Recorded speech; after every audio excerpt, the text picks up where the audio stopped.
Breaking news చూస్తున్న భద్రాచలం వద్ద గోదావరి కొంచెం తగ్గుముఖం పట్టింది. రాష్ట్రంలో గత కొద్ది రోజులుగా కురుస్తున్న వర్షాల వల్ల ఎగువ నుంచి వచ్చిన గోదావరి వరదతో భద్రాచలం మీదుగా పోలవరం మీదుగా ధవళేశ్వరం నుంచి సముద్రంలో కలుస్తుంది నీరు.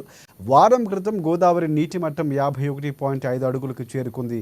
ఆ తర్వాత గోదావరి నీటి మట్టం 44 అడుగులకు చేరుకుంది.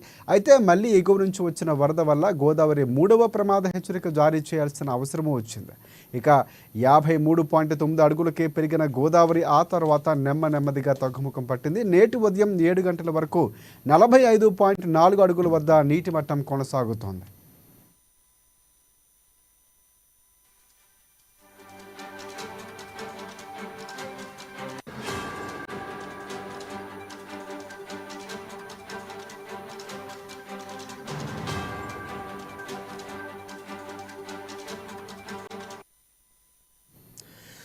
బ్రేకింగ్ న్యూస్ చూస్తున్నాం. భద్రాచలం వద్ద గోదావరి కొంచెం తగ్గుముఖం పట్టింది. రాష్ట్రంలో గత కొద్ది రోజులుగా కురుస్తున్న వర్షాల వల్ల ఎగువ నుంచి వచ్చిన గోదావరి వరదతో భద్రాచలం మీదుగా పోలవరం మీదుగా ధవళేశ్వరంలో సముద్రంలో కలుస్తుంది.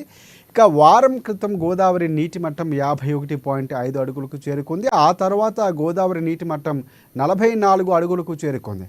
అయితే మళ్ళీ ఎగువ నుంచి వచ్చిన వరద వల్ల గోదావరి 3వ ప్రమాద హెచ్చరిక జారీ చేయాల్సిన అవసరం వచ్చింది. ఇక 53.9 అడుగులకు పెరిగిన గోదావరి ఆ తర్వాత నెమ్మదిగా తగ్గుముఖం పట్టింది. నేటి ఉదయం 7 గంటల వరకు 45.4 అడుగుల వద్ద నీటి మట్టం చేరుకుంది.